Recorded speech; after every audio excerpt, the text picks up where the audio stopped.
with supply shortages hard to hide, impossible to hide, and just about every single bullion bank long silver for their own books, which we've been tracking for a long time now, we actually had the ingredients for a rally into the season. Silver has finally broken out of, and it's been tripping off very large official shorts related to the gold-silver ratio trade. And while currently contained at and below the 36 level, the odds of targeting the next layer of short stops at 38 bucks, which we talked about last episode, opens up a path to 40 bucks sooner than the market is actually currently structured for. Silver has surged to its highest level since early 2012, fueling speculation that it might surpass its all-time high of near $50. With strong industrial demand, tightening supply, and rising investor interest, the metal may be in the early stages of a renewed bull run. AndrewMaguire is a veteran precious metals trader and whistleblower known for exposing manipulation in the gold and silver markets. In this video, AndrewMaguire mentions that post-Basel III, bullion banks such as Bank of America and Goldman Sachs are going long in silver. Maguire notes bullion banks issued silver advisories before major U.S. data, hinting at insider insight. He predicts fresh buying will start at $40 silver, likely triggering a quick move toward $50 as momentum traders join in. Investor interest in silver's monetary role has resurged in recent months, driven by growing concerns over the U.S. administration's ability to manage the escalating federal debt. Regarding bullion bank behavior, Maguire notes a shift from unallocated to physical silver, confirming the unwinding of the gold-silver ratio while gold demand remains muted. Physical supply shortages in silver have become increasingly evident, with ETF inflows reaching 690 tons over just 4 weeks in mid-2025. This surge in demand strains an already tight physical market, potentially leading to a silver market squeeze, with significant global financial implications. While focusing on gold, Maguire expects a strong year-end rally, fueled by steady Chinese central bank buying. He notes their strategy now involves late-session purchases to push support levels higher. Central banks hold approximately 35,000 tons of gold, representing about 1/5 of all gold ever mined. Their activities in the gold market have significant implications for prices, availability, and market structure. Basel III is influencing central bank gold strategies in several important ways. Before we dive into AndrewMaguire's sharp insights from his latest interview, make sure to hit that subscribe button and tap the bell icon so you never miss a moment when truth meets the markets. Let's get into it. Now, following January 2023 Basel III gold compliance, we've been reporting that every single bullion bank has also been stealthily going long silver for their house accounts. And with spec open interest now too thin to maintain the very profitable 14-year cycle, wash and rinse cycle, a slew of LBMA bullion banks are publicly breaking rank. Now, last week, the Bank of America openly called for $40 silver and $4,000 gold. And nothing new in that about gold. But silver surprised a lot of people. And funnily enough, their advisory, by no coincidence, jived with Goldman Sachs, aggressively talking up their long house account silver book. And that is house account. And as we've been reporting by way of our Goldman Sachs liquidity provider for some time, the in-house Goldman Sachs advisory for their clients to get long silver has actually been in place since April. I don't see any surprises here. However, last week's public advisory, that is, ahead of non-farm payrolls, which is most unusual to see a move before a non-farm payrolls, which of course they would have had the data of ahead of time. But it not only spilled the beans on, quote, staying long silver, as they put it, but also advised holding fire on adding longs until the bid-only short squeeze played out in full. And then they said to action, quote, significant spot and futures long additions should be initiated. Now, our close contact, Goldman Sachs liquidity provider, figures this advisory to instigate fresh silver positions will be announced when silver tests 40 bucks, which clearly indicates they expect a gap close to 50 bucks, which will quickly follow. Obviously, along the way, we expect the cartel to also rinse out any fresh spec longs they can. But with the unallocated to physical lines actually now crossed, collectively, there's far more to be gained to see silver above $50. So dips from here on are going to be bought. And obviously, that is something that is going to offer opportunities. So Bullion Bank targets of $40 look compelling.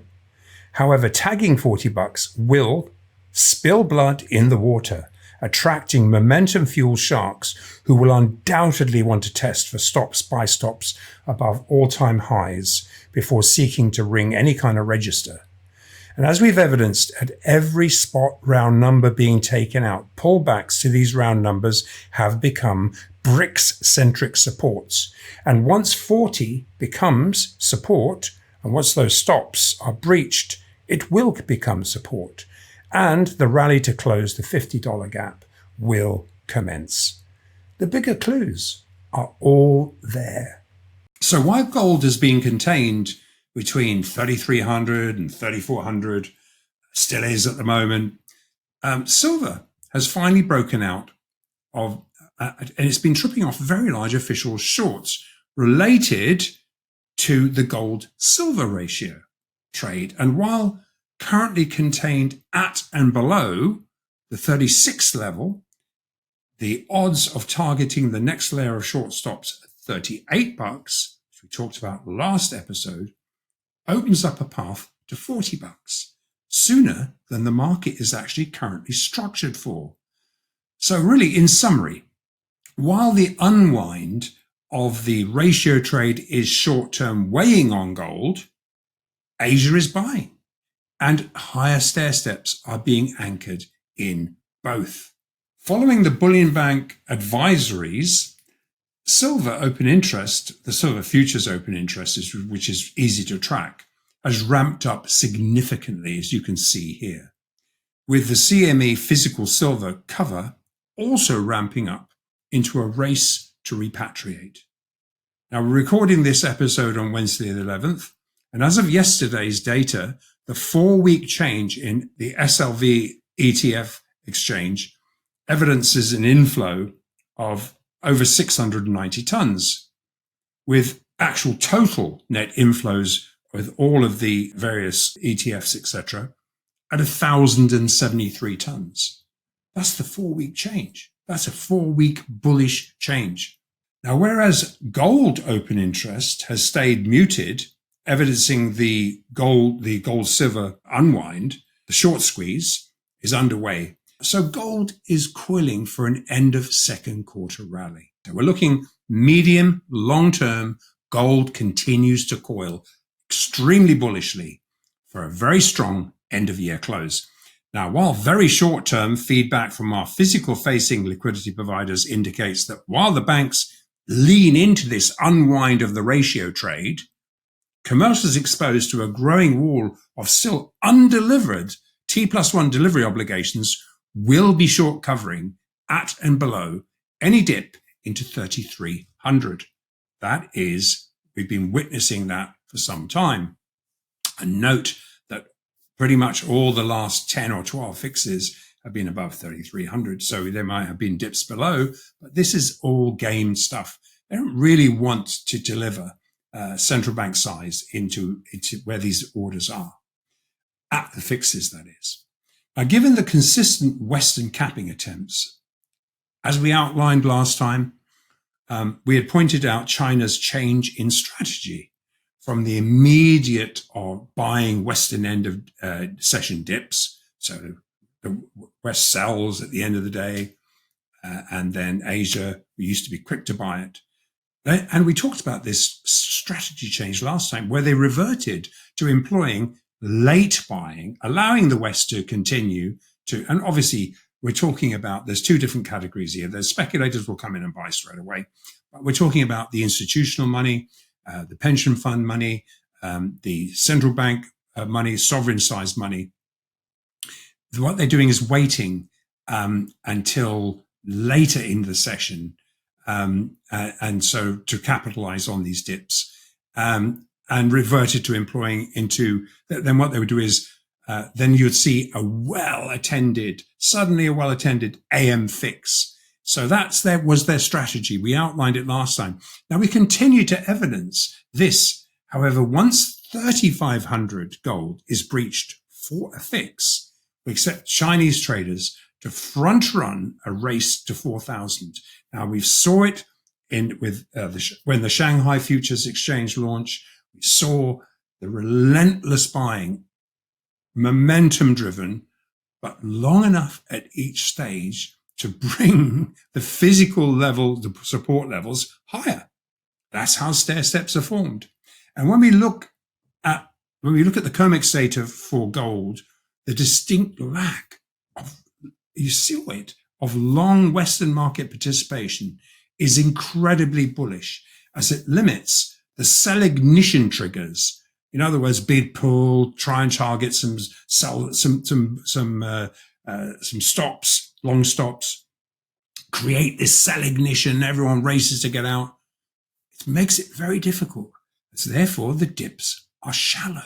Despite silver usually rallying in July, AndrewMaguire notes bullion banks have front-run the seasonal trend, triggering a breakout in early June. He points to strong Asian demand, visible supply shortages, and cartel short covering as key drivers behind silver breaching major resistance, marking a historic inflection point. The Silver Institute has highlighted that the global silver market is on track to post its fifth straight annual deficit in 2025. Although the shortfall may shrink by 19% to 149 million ounces, it will still remain one of the largest in recent years. Investors are also buying silver as a safe bet during uncertain times. The Silver Institute also pointed out that with high inflation, rising U.S. debt, and global trade tensions, many people are turning to silver as both a store of value and a key industrial metal. Based on recent volatility, bullion banks are not naked short silver. They're hedging long physical positions as silver outperforms gold. The gold-silver ratio is unwinding from extreme levels, pressuring banks to cover synthetic shorts and triggering physical demand, resulting in shallow dips. Let's get back to the interview. We're pretty darn clear. When we recorded that last episode, silver was evidencing strong Chinese, Asian demand, but it was at $33. But with supply shortages hard to hide, impossible to hide, and just about every single bullion bank long silver for their own books, which we've been tracking for a long time now, we actually had the ingredients for a rally into the season. In fact, so much so, it turns out the banks have actually front-run the July season by a full month. Normally we see silver strong in July. So perhaps a quick look at the charts would actually be helpful at this stage. So just to make a note, this is being recorded on Wednesday. We've just had CPI, the CPI print, and so this will be released on Friday. So just be aware that that is the time we're recording this. And it's really more important to look at the general direction and what we're expecting. And in fact, the very first sign that the bullion bank cartel was planning to short cover ahead of season was on the first trading day of June, which was here. And where spot silver took out the next round number. If you remember, we've been consolidating. And when we were talking about, in our last episode, we were talking about the 33 spot level. These are futures charts, so there is slight adjustments because of the contango between futures and spot. But essentially, on the first day of June, suddenly we blew through, or silver blew through, the 34 spot level, which is approximately $34.08 in futures. And not only did it blow through, and it immediately has now become support. So I didn't even get down to testing it before it was front run. Normally we see a pullback, So essentially that is where we first saw the rally. Then once again, now last Thursday was interesting. This is really when silver's mispriced 14-year underperformance breached large resistance at $35. We saw the $35, which is right here. and actually hard testing and really triggering short stops at $36. Now, the contango expands a little to 12 cents at that price, and it will in fact expands a little bit more to 14 cents when we get up towards 37. But essentially, this is what we were looking at. And this has created a historic inflection point. And guess who was on the short side? It was actually the siloed speculators here and here that got royally rinsed. And what we've evidenced is really this inflection point. We're talking about the cartel having repatriated sufficient bullion. Collectively, they've allowed silver to decisively break out of a 14-year capped range. And so really, when you think about it, we're now dealing with a 14-year cap range. Now, while the headline data evidences the silver cartel is now building one of the largest ever short positions against a race by speculators to now chase a rising price, because silver now looks like it's going to even outperform gold at this point. And due to position concentration, there'll be an opportunity for these agent bank pit managers to orchestrate some wash and rinse cycles along the way. And we've seen a little bit of that here, but we think it's going to be, they're not going to go naked short. And so what's happened is, really, when we look at these bank positions, they're actually, because they're long their own books, what they're doing is they're hedging. These shorts are hedging physical positions. Now, obviously, they're not one-to-one, but they're not naked short, which means that dips will be shallow. To explain this, it would be a good idea to address the gold-silver ratio part of the question. Now, most of these official derivative bets against silver have migrated into the ratio trade, driving an otherwise implausible gold-to-silver disconnect where it's taken up to 120 ounces of silver to buy just 1 ounce of gold. And while this has now begun to unwind, it still requires over 90 ounces of silver to buy 1 ounce of gold. That is unsustainable. And the level of synthetic silver leverage is just not plausible. And while the natural ratio should be, say, 10 ounces of silver to buy 1 ounce of gold, valuing silver at current gold prices at $300 an ounce, liquidity providers figure an interim gap close to 35 to 1, which is pretty much what we saw at the end of the 2011 sell-off, which was the sell-off from $50. And even with gold currently at underpriced levels, it would put silver at $100 an ounce. And that is realistic. Now, the gold-silver ratio trade is now actively in the process of harvesting asymmetrically imbalanced short bets against silver. So bottom line, silver's short hedge against gold is being called in, which involves selling gold to buy silver. So you see a bit of weight on gold. But this inverse trade has massively expanded after the bullion banks came out of the gate last Thursday, literally to buy silver, and involved selling some gold. Now, short term, as silver is left to run higher to begin to close the imbalance, obviously it's weighing on gold a little. And the activity we're seeing now is the usual volatility around CPI. Even though it was a miss, you get the usual gaming around those levels. So there we are, gold and silver as we are today. However, with China actively alchemizing this synthetic imbalance, buying both physical gold and silver, both gold and silver are in the process of securing higher physically supported stair steps. Now, this is the core reason why the silver cartel is not naked short silver against a rising price. Now, notably, we're now evidencing silver being talked up, just as we experienced in gold when the bullion bank cartel moved to become fully Basel III compliant. Now, realizing the BRICS physical market dog was actually wagging the shrinking COMEX derivative tail, and they had built up very long in-house physical gold positions, if you remember, This is when the cartel of bullion banks began publicly talking up their long gold book. You remember, they were talking about 4,000, 3,500, 4,000, 4,500 even. Now, similarly, having now also run out their naked short silver book at the expense of actually a dwindling volume of short speculator open interest left to actually short cover into, collectively, these same bullion banks who have stealthily built very long in-house physical silver positions, they've started to come out publicly too, to also talk up their long silver book.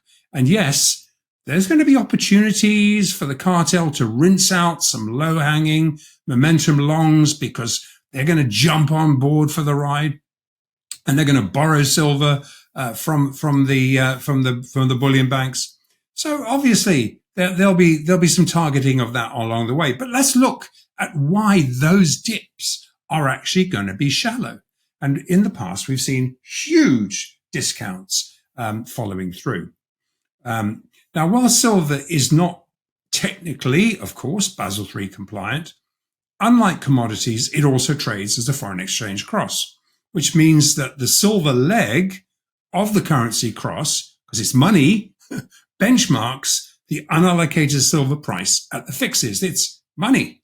So due to its unallocated nature, though, and we've seen up to 500 to 1 derivative flywheel being employed, the silver cartel has been able to historically cash settle, roll, and generally ring fence silver from ever breaking out to find its true supply-demand price. Silver may be next in line, attracting investors seeking hard assets that an expanding money supply cannot debase.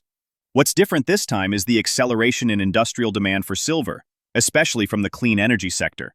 If silver does break above $50, will it signal a broader loss of confidence in fiat currencies, or just a long overdue market correction? Drop your thoughts in the comments section below. If you find this video informative, don't forget to support our channel and turn on notifications to stay informed about our latest videos. See you in the following video.